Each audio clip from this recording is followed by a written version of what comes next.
ଏହି ଭିडिଓରେ ଆମେ त्रिभुजर उच्चता विषय में जानिबा। देख आम पाखे ये गोटे त्रिभुज अच्छी त्रिभुज ए बी सी आम ये त्रिभुजर उच्चता केमिति अंकन करवा। एबे मु ए शीर्ष बिंदु बी सी रेखाखंड प्रति गोटे लंब अंकन करी। धरिनिय ए बिंदुटीर मु नाम दूची डी।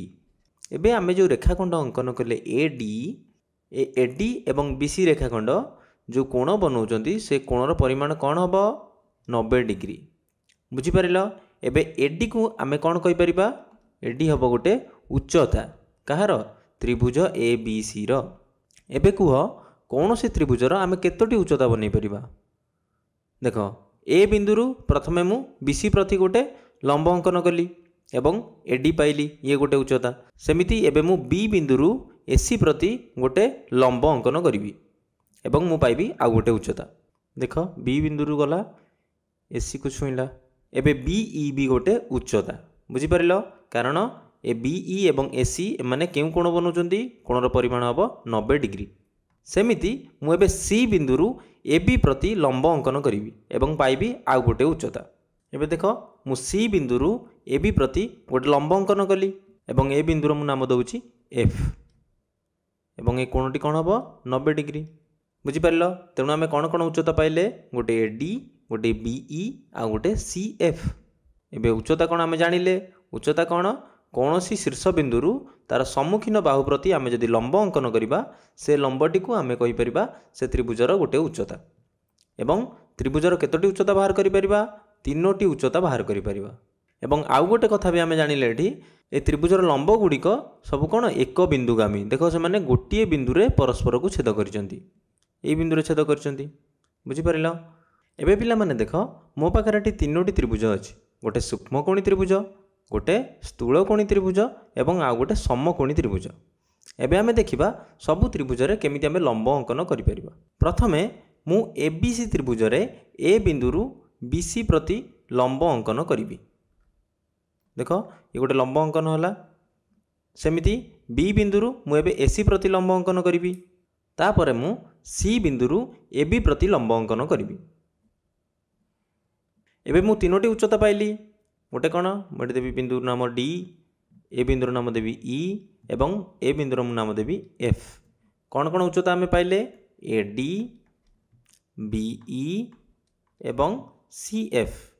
एबे आमे ए स्थूलकोणी त्रिभुजरे केमिति आमे उच्चता बाहर करबा से विषय रे जानिबा। स्थूलकोणी त्रिभुजरे मु जदि ओ बिंदुरु मु एठी कोनोसी भी रेखाखंड अंकन करिवि। धरिनिय मु गोटे रेखाखंड अंकन करछि एटा ए रेखाखंड देख ए कोण 90 डिग्री नुहे। सेमिति आ गोटे रेखाखंड अंकन करुँची ए कोण भी 90 डिग्री नुहे। किंतु तुम मैंने जब भलरे देखिबो देख मु आ गोटे रेखाखंड ये अंकन करुँची एठी भी गोटे कोण बनुची ये भी 90 डिग्री नुहे 90 डिग्री रु कम अच्छी सब। किंतु देख ए कोणटी छोट थिला या टिके बढ़िला या टिके बढ़िला सेमिति बढ़ी बढ़ी 90 डिग्री जाए पळेबो। किंतु केतेबेले 90 डिग्री हम देखिबो एबे जदि मैं भूमि को टिके कौन करी बढ़ई देवी से दिगरे बढ़ेबी। देख टिके बढ़ेदेली एतिकी बढ़ेली।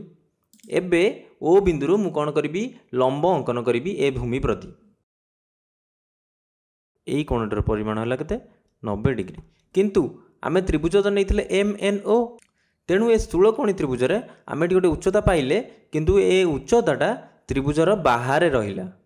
बुझीपार ए बिंदुर मु नाम दे परिबी पी तेणु आमे गोटे उच्चता पाइले ओ पी। सेमिति मु एम बिंदुरु जदि ओ एन प्रति गोटे उच्चता बनैबी देख कौन भी रेखाखंड ये अंकन करें ये कौन 90 डिग्री रु कम हम। देख ये जो कोण बनिला ए कोणर परिमाण 90 डिग्री रु कम रोचे तेणु 90 डिग्री केमिति हम मुझे बाहर अंकन करने को पड़ो मते। तेणु बाहर अंकन करने लगी प्रथमे मु भूमि को टिके बढ़ेबी। देख ओ एन को मुझे बढ़ेली। एबे कौन करी एम बिंदुरु लंब अंकन करी। एबे आमे एम ए बिंदुर मु नाम दउची धरिनिय क्यू। तेणु आमे आउ गोटे लंब कौन पाइले एम क्यू। तेणु आमे गोटे उच्चता पाइले ओ पी आउ गोटे उच्चता पाइले एम क्यू एवं ए उच्चताटा भी त्रिभुजर बाहर पाइले आमे। एबे एन बिंदुरु आमे कौन करिबा ओ एम प्रति लंब अंकन करिबा एवं आउ गोटे उच्चता पाइबा। देख मु आउ गोटे उच्चता पाइगली एवं ए उच्चतार मु नाम देवी कौन एन आर एन आर। एबे एन आर आमे आउ गोटे उच्चता पाइले। बुझीपार स्थूलकोणी त्रिभुजरे आमे 3टी उच्चता पाइले किंतु सेथिरु गोटिए उच्चता त्रिभुज भितर रहिला ଏବଂ ବାକି ଦୁଇଟି ଉଚ୍ଚତା ତ୍ରିଭୁଜ ବାହାରେ ରହିଲା। ଏବେ ଆମେ ଦେଖିବା ସମକୋଣୀ ତ୍ରିଭୁଜର ତିନୋଟି ଉଚ୍ଚତା। ତୁମେ ଯଦି ଭଲରେ ଦେଖିବ ଏଇ କୋଣଟିର ପରିମାଣ କ'ଣ? 90 ଡିଗ୍ରୀ। ତେଣୁ ପି କ୍ୟୁ କ୍ୟୁ ଆର୍ ଉପରେ କ'ଣ ଲମ୍ବ ଅଙ୍କନ ହୋଇଛି, ସେମିତି କ୍ୟୁ ଆର୍ଟା ବି ପି କ୍ୟୁ ଉପରେ ଲମ୍ବ ଅଙ୍କନ ହୋଇଛି। ତେଣୁ ପି କ୍ୟୁ କ'ଣ ହେବ? ପି କ୍ୟୁ ଗୋଟେ ବି ଉଚ୍ଚତା ହେବ, କାରଣ ପି ବିନ୍ଦୁରୁ କ୍ୟୁ ଆର୍ ପ୍ରତି ଯେଉଁ ଲମ୍ବ ଅଙ୍କନ କରିଛେ ସେ ଲମ୍ବଟା କ'ଣ? P Q. ସେମିତି ଆର୍ ବିନ୍ଦୁରୁ ଆମେ ପି କ୍ୟୁ ପ୍ରତି ଯେଉଁ ଲମ୍ବ ଅଙ୍କନ କରିଛେ ସେ ରେଖାଖଣ୍ଡ କ'ଣ ହେବ? Q R. ତେଣୁ କ୍ୟୁ ଆର୍ ବି ଗୋଟେ କ'ଣ? ଉଚ୍ଚତା ଏ ତ୍ରିଭୁଜର। ସେମିତି ଆମେ ଏବେ ଦେଖିବା କ୍ୟୁ ବିନ୍ଦୁରୁ ପି ଆର୍ ପ୍ରତି ଉଚ୍ଚତା, ଏବଂ ସେଇଟାକୁ ଆମକୁ ବନେଇବାକୁ ପଡ଼ିବ। ଏବଂ ଦେଖ ମୁଁ ଏଠି ଏବେ ଆଉ ଗୋଟେ ଉଚ୍ଚତା ଅଙ୍କନ କଲି, କ୍ୟୁ ଏସ୍। Q S. ତେଣୁ ଆମେ ସମକୋଣୀ ତ୍ରିଭୁଜର ତିନୋଟି ଉଚ୍ଚତା ପାଇଲେ କ'ଣ କ'ଣ? P Q, Q R, Q S.